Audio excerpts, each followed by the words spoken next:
যেটা আজকে আমরা করব, থিওরিক্যাল কোনো ক্লাস আজকের লেকচার আমি দিচ্ছি না। তোমরা জানো সামনে এনটিপিসির একটা ক্লাস, এনটিপিসির একটা এক্সাম রয়েছে আমাদের জুন কিংবা মে মাসে, কিন্তু মে বা জুন মাসে কিন্তু জড়িয়ে পরীক্ষা হওয়ার সম্ভাবনা আছে, যেটা গ্র্যাজুয়েট এবং আন্ডার গ্র্যাজুয়েট দুটোই রেলের এক্সামের। তো সেটা নিয়ে আমাদের একটা ছোট্ট ক্লাস থাকবে আজকে, যেখানে কিছু ইম্পর্টেন্ট এমসিকিউ আমরা আলোচনা করব। হ্যাঁ, সেগুলো পরপর আমরা একটা ওয়ান বাই ওয়ান আলোচনা করছি, ডিসকাস করছি, দেখতে থাকো তোমরা। হ্যাঁ, definitely will be beneficial to see this. Okay, তো যেটা আমাদের ফার্স্ট যে কোশ্চেনটা আমি আলোচনা করব সেটা দেখো। কোশ্চেনটা আছে, the bill of rights and judicial review are features of which of the following countries constitution. তাহলে আমাদের যে ইন্ডিয়ান কনস্টিটিউশন আছে সেখানে তোমরা জানো যে সেই কনস্টিটিউশনের প্রায় অনেকটাই কিন্তু ফরেনের বিভিন্ন কান্ট্রিজ থেকে কিন্তু নেওয়া। হ্যাঁ, তো সেইখানে কোশ্চেনটা সেইখান থেকে এসছে, যেটা বলেছে যে জুডিশিয়াল রিভিউ আর বিল অফ রাইটস যে প্রসেসটা রয়েছে, হ্যাঁ, এটা কোথা থেকে নেওয়া হয়েছে, এর সোর্সটা কোথা থেকে নেওয়া হয়েছে, আমাদের ভারতীয় সংবিধানে আসার কারণটা কোথায়, মানে কোন জায়গা থেকে এটা নেওয়া হয়েছে। এক্স্যাক্টলি অ্যান্সার হবে হচ্ছে ইউএসএ। আমেরিকা থেকে আমাদের এই বিল অফ রাইটস, এই এটা কনসেপ্টটা, আর judicial review. Bill of rights মানে কি, যেটা আমাদের এই মুহূর্তে ফান্ডামেন্টাল রাইটস রয়েছে, তাই না, সেটা আমেরিকাতে বিল অফ রাইটস বলা হয়। তাহলে আমাদের ভারতীয় যে সংবিধান, সেখানে যে ফান্ডামেন্টাল রাইটসটা রয়েছে সেই কনসেপ্টটা কিন্তু ইউএসএ থেকে নেওয়া হয়েছে। দ্যাট ইজ, এটা বিল অফ রাইটস আমেরিকাতে বলা হয়, আমাদের এখানে আমরা কি বলছি, ফান্ডামেন্টাল রাইটস, যেটার কনসেপ্ট কোথা থেকে নেওয়া হয়েছে, ইউএসএ থেকে। কারেক্ট। আর একটা আছে এখানে জুডিশিয়াল রিভিউ বলছে। এই জুডিশিয়াল রিভিউর পাওয়ারটা আছে সুপ্রিম কোর্টের। মানে পার্লামেন্ট, যে তোমরা জানো যে পার্লামেন্ট হচ্ছে আইন, আমাদের লেজিসলেটিভ অর্গান সেন্ট্রাল গভর্নমেন্টে, যারা পুরো দেশের জন্য বা ভারতের কোনো একটা পার্টের জন্য আইন তৈরি করার পাওয়ারটা রাখে। তো সেটা যদি পার্লামেন্ট কোনো আইন তৈরি করে যেটা ফান্ডামেন্টাল রাইটের এগেইনস্টে বা আমাদের ইন্ডিয়ান কনস্টিটিউশনকে ভায়োলেট করছে, এইরকম যদি কোনো কিছু হয়ে থাকে, পার্লামেন্ট এইরকম যদি কোনো আইন বানিয়ে থাকে, তাহলে সেটাকে ইললিগাল ডিক্লেয়ার করার ক্ষমতা কার আছে, সুপ্রিম কোর্টের। এরকম একটা হয়েছিল case, national judicial appointment commission, এরকম একটা সুপ্রিম কোর্ট একটা হাইডিট করে ওটাকে ক্যান্সেল করে দিয়েছিল। ওটা আমি অন্য ক্লাসে ডিটেলসে আলোচনা করব। তাহলে জুডিশিয়াল রিভিউটা মানে কি, মানে পার্লামেন্ট কোনো আইন তৈরি করলো, সেটার কনস্টিটিউশনাল ভ্যালিডিটিকে এক্সামিন করার পাওয়ারটা আছে কার, সুপ্রিম কোর্টে, সেটা জুডিশিয়াল রিভিউ। এই দুটো থিওরি আমাদের আমেরিকা থেকে নেওয়া হয়েছে। এখানে আরও একটা কয়েকটা আমরা এইগুলো নিয়ে আলোচনা করব। ইউকে থেকে, যেমন ইংরেজি থেকে আমাদের নেওয়া হয়েছে কি, রুল অফ ল। হ্যাঁ, rule of law, rule of law আমাদের ইউকে থেকে নেওয়া হয়েছে, এটা একটু মনে রাখতে হবে। তারপর আমি এখন মুখে বলছি, তোমরা লিখে নিতে পারো। বাইক্যামেরালিজম আছে, যেটা মানে টু হাউসেস যে সিস্টেমটা আছে সেটা। তার আমাদের যে পার্লামেন্টারি গভর্নমেন্ট আছে, সে পার্লামেন্টারি গভর্নমেন্ট সিস্টেম। তার আরও বলতে পারি সিঙ্গেল যে সিটিজেনশিপ আছে আমাদের, সিঙ্গেল সিটিজেনশিপ, মানে একটাই তোমাকে ভোটার কার্ড প্রোভাইড করা হচ্ছে, যেটা election commission citizenship, election commission of India provide করে, ভালো করে বুঝবে। সেই সিঙ্গেল, আমাদের স্টেট থেকে কিন্তু আলাদা করে কোনো রকম কোনো সিঙ্গেল সিটিজেনশিপ কোনো কার্ড কিন্তু প্রোভাইড করা হয় না, যেটা দেয় ইলেকশন কমিশন অফ ইন্ডিয়া। ঠিক আছে, তো এইরকম আরও অনেক ফিচার্স ইউকে থেকে নেওয়া হয়েছে। সেগুলো যখন সোর্সেস অফ ইন্ডিয়ান কনস্টিটিউশন আমরা আলোচনা করব, ডিটেলসে ওয়ান বাই ওয়ান আমরা ডিসকাস করে দেবো। যেমন জার্মানি থেকে নেওয়া হয়েছে সাসপেনশন অফ ফান্ডামেন্টাল রাইটস। হ্যাঁ, এটা আমি এখানে লিখছি, দেখো, suspension of fundamental rights of FR। হ্যাঁ, suspension of fundamental rights during emergency. Emergency পিরিয়ডে আমাদের যে ফান্ডামেন্টাল রাইটসকে সাসপেন্ড করা যায়, সেটা কিন্তু আমাদের এই জার্মানি কনস্টিটিউশন থেকে নেওয়া হয়েছে। দেয় এক্সামে দিয়ে দেয় ডাইরেক্ট, এটা মনে রাখতে হবে। যেমন অস্ট্রেলিয়া থেকে কি নেওয়া হয়েছে, অস্ট্রেলিয়া থেকে আমাদের যেমন জয়েন্ট সিটিংটা নেওয়া হয়েছে, এটা একটু মনে রাখতে হবে। হ্যাঁ, জয়েন্ট সিটিং যেটা আমরা বলছি, জয়েন্ট সিটিং কিন্তু আমাদের এখান থেকে, আমি শর্টে লিখলাম এটা, এই জন্য এরকম হলো। জয়েন্ট সিটিং কিন্তু আমাদের এই অস্ট্রেলিয়া থেকে নেওয়া হয়েছে, যেটা আমাদের ইন্ডিয়ান কনস্টিটিউশনের আর্টিকেল 108-এ লেখা আছে। ঠিক আছে, এইরকম। তারপর আরও কি, যে কনকারেন্ট লিস্টের যে কনসেপ্টটা আছে, হ্যাঁ, যেখানে সেন্ট্রাল গভর্নমেন্ট এবং স্টেট গভর্নমেন্ট আইন তৈরি করতে পারে, এগুলো বুঝতে গেলে তোমাদের টপিক ধরে ধরে যে ক্লাসগুলো আমি দিই, আমাদের ইউটিউব থেকে করা হচ্ছে, সেগুলো দেখলে ক্লিয়ার হবে। হ্যাঁ, যেমন কনকারেন্ট লিস্টটা আমাদের অস্ট্রেলিয়া থেকে নেওয়া, ট্রেডের যে ব্যাপারটা ট্রেড কমার্স সেখানেও কিন্তু অস্ট্রেলিয়াতে কিছু নেওয়া হয়েছে, জয়েন্ট সিটিং বললাম যেটা দুটো হাউস একসঙ্গে বসতে পারে যদি অর্ডিনারি বিল নিয়ে দুটো হাউসের মধ্যে কখনো কোনো কনফ্লিক্ট বা ডিসপুট অ্যারাইজ করে। ক্লিয়ার? তাহলে বুঝতে পারলে অ্যান্সার ইউএসএ হবে। তাহলে এটা এই ধরনের কোশ্চেন পারতে গেলে আমাদের এই সোর্সেস অফ ইন্ডিয়ান কনস্টিটিউশনটাকে ভালো করে ডিটেলসে পড়তে হবে, সেটা নিয়ে আমি ভিডিও একটা দিয়ে দেবো। চলে যাচ্ছি আমরা পরের কোশ্চেনে। কি বলেছে? How long did the constituent assembly take to frame the constitution. এটা নিয়ে একটা ছোট্ট লেকচার আমি কিন্তু অলরেডি আমাদের আইলিভ চ্যানেল থেকে দেওয়া হয়েছে, কনস্টিটিউশন রিলেটেড আমি অলরেডি দিয়েছি, এটা বলেছি একটা ছোট্ট লেকচার কিন্তু দেওয়া হয়ে গিয়েছে। এখন শর্টে আমি এখানে যেটা বলার সেটা একটু বলবো, ভালো করে শুনবে। কোশ্চেনের যেটা ইংলিশ তো ওখানে লেখা আছে, বাংলাটা হচ্ছে কতদিন সময় নিয়েছিল গণপরিষদ ভারতীয় সংবিধান বানানোর জন্য। ভারতীয় সংবিধান বানানোর জন্য গণপরিষদ যেটা ভারতীয় সংবিধান বানিয়েছিল কতদিন সময় নিয়েছিল, এটাই কোশ্চেন। এক্স্যাক্টলি অ্যান্সারটা হচ্ছে 2 years 18 days, হ্যাঁ, আর একটা 11 months, এটাও মনে রাখবে 11 months এখানে একটু অ্যাড হবে। তাহলে কি বললাম, 2 বছর আগে 11 মাস 18 দিন এটা হচ্ছে আমাদের ইন্ডিয়ান কনস্টিটিউশন বানানোর জন্য সময় নিয়েছিল। কারা? Constituent assembly. কবে শুরু হয়েছিল কাজটা, যেটা আমি লাস্ট ক্লাসে কিন্তু আলোচনা করেছিলাম, 9 ডিসেম্বর 1946 ইন্ডিয়ান কনস্টিটিউশন বানানোর কাজটা শুরু হয়। আর এটা শেষ হয়েছিল, এটা আমি কিন্তু অলরেডি বলেছি আমাদের ক্লাসে, 1949-এ 26 নভেম্বরে ইন্ডিয়ান কনস্টিটিউশন বানানোর কাজটা কমপ্লিট হয়। ঠিক আছে? তাই এটা যদি আমরা ধরি তাহলে কত হচ্ছে, 2 বছর 11 মাস 18 দিন। এখানে নিয়ারেস্ট অপশনটা কি আছে, এই অ্যাপ্রক্সিমেট 3 years। তাহলে অ্যান্সার কি হবে, এইটা। ওকে, আর একটা জিনিস এখানে বলি, ভারতীয় সংবিধান বানানোর জন্য টোটাল 11টা সেশন হয়েছিল, টোটাল মানে 11টা সেশন অর্গানাইজ করা হয়েছিল। সেটা যদি আমরা এই ডেট ধরি, কিন্তু এর পরেও কনস্টিটিউয়েন্ট অ্যাসেম্বলি আর একবার মিটিং করেছিল, সেটা 24 জানুয়ারিতে। 24 জানুয়ারিতে, হ্যাঁ 24 জানুয়ারিতে 1950-তে লাস্ট মিটিংটা অর্গানাইজ করা হয়েছিল, সেশনটা অর্গানাইজ করা হয়েছিল। কিন্তু ইন্ডিয়ান কনস্টিটিউশন কিন্তু এই ডেটে কমপ্লিট হয়ে গিয়েছিল। যদি আমরা সেটা ধরি তাহলে আমাদের সেশন হবে 11টা, আর যদি আমরা এই ডেটটা ধরি তাহলে অ্যান্সার হবে 12টা। এবার অ্যাকর্ডিং টু কোশ্চেন তোমাদেরকে অ্যান্সার দিতে হবে, কারণ এটা দেয় এক্সামে কোশ্চেন। ক্লিয়ার?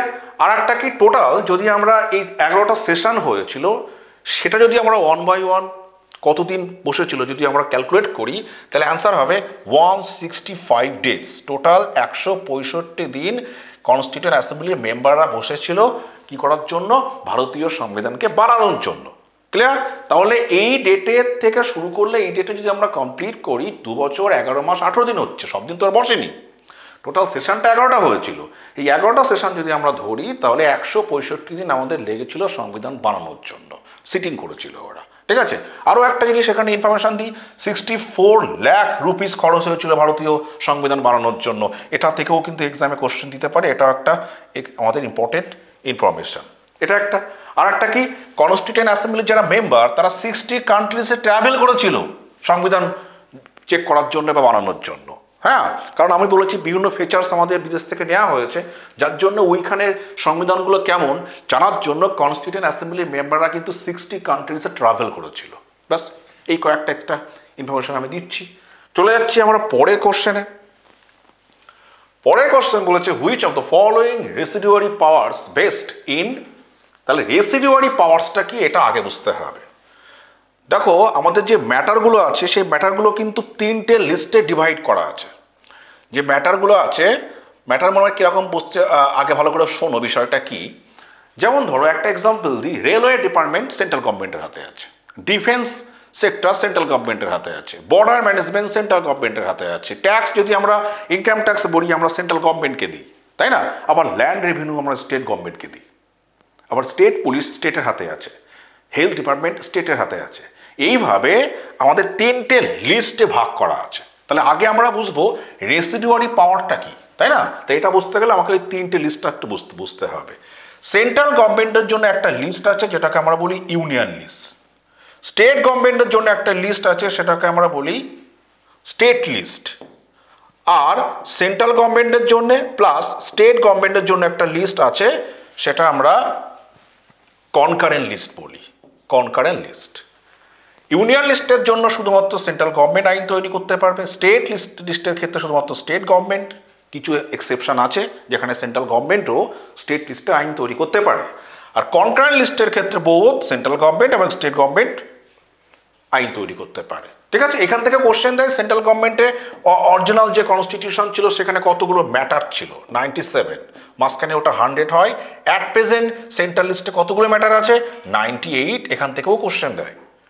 স্টেট যে লিস্ট আছে সেখানে অরিজিনাল কনস্টিটিউশনের টোটাল ম্যাটার ছিল 66, এখন ওটা মাঝখানে কমিয়ে 61 করা হয়েছিল, এখন ওটাতে 59 আছে। এক্সামে দেয় যে অরিজিনাল কনস্টিটিউশনের স্টেট লিস্টে কতগুলো ম্যাটার ছিল, এখন কতগুলো আছে।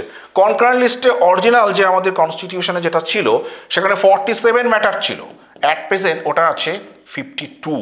এগুলো কিন্তু এক্সামে দেয় যে কনকারেন্ট লিস্টে এই মুহূর্তে কতগুলো ম্যাটার্স রয়েছে। এই তিনটে লিস্ট বাদে যদি আরও কোনো ম্যাটার্স বা সাবজেক্ট থাকে তাহলে সেটাকে আমরা বলি রেসিডুয়ারি লিস্ট। এখানে রেসিডুয়ারি পাওয়ার্স বলছে, রেসিডুয়ারি লিস্ট বলা হয়। তাহলে সেই রেসিডুয়ারি লিস্টের যদি আইন কানুন বানানোর পাওয়ার কারোর থেকে থাকে তাহলে সেটা কার? কোশ্চেন এটা চেয়েছে। কি হবে অ্যান্সার? অ্যান্সার হবে parliament.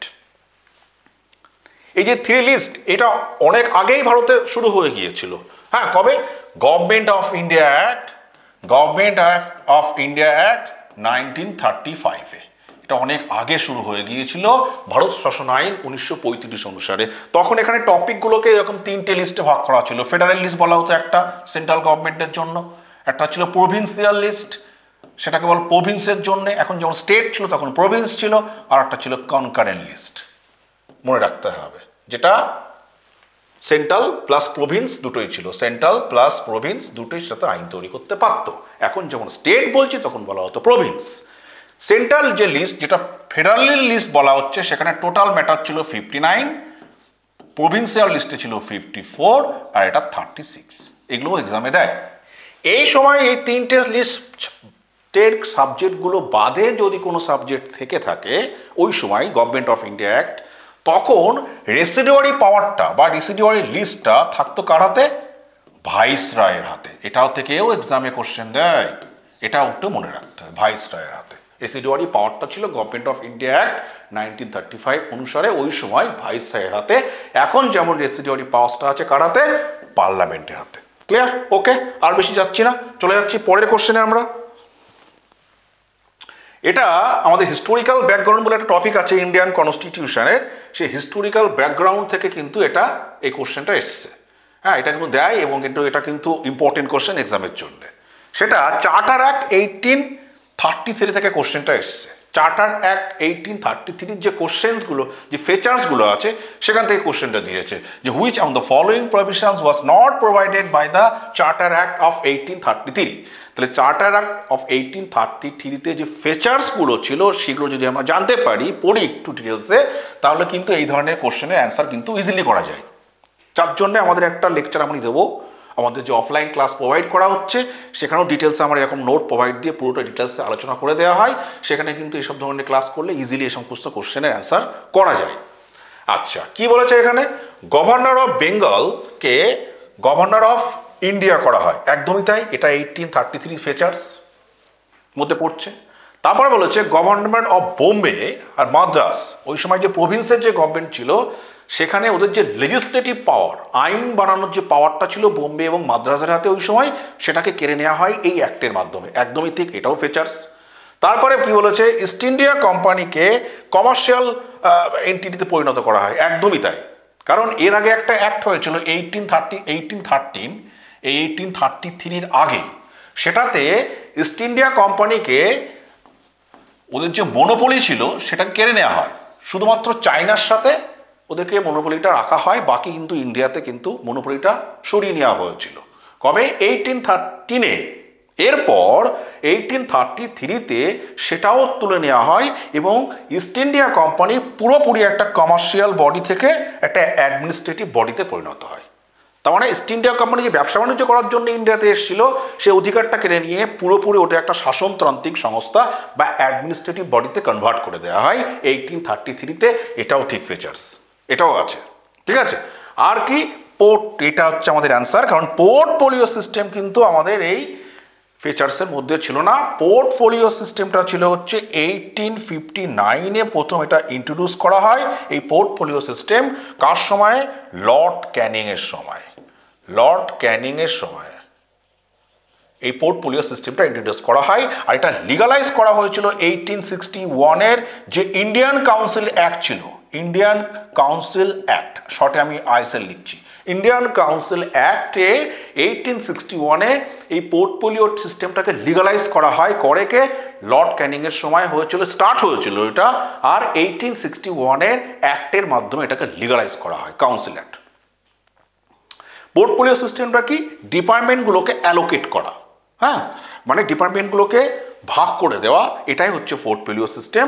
It was introduced by lord Canning in 1859 and it was legalized in 1861. একটার নাম কি ছিল? Council, Indian council act of 1861।